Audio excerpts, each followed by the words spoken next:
శ్రావణ మాసంలో వచ్చే వరలక్ష్మి వ్రతం అంటే ఇష్టం లేని వాళ్ళు ఎవరుంటారండి?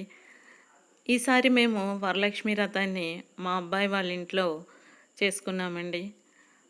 ఇక్కడ అమ్మవారిని మొత్తాన్ని కూడా మా అమ్మాయి, మా కోడలు కలిసి అలంకరించారండి. చీర కట్టడము, అలంకరణ మొత్తం కూడా వాళ్ళిద్దరే కలిసి చేసుకున్నారు.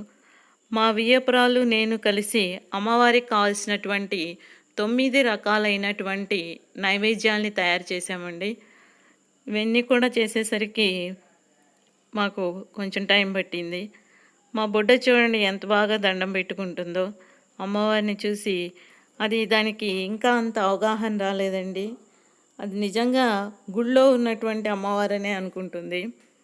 ఈవినింగు మళ్ళీ పూజ చేసి మేము తాంబూలాలు ఇచ్చామండి.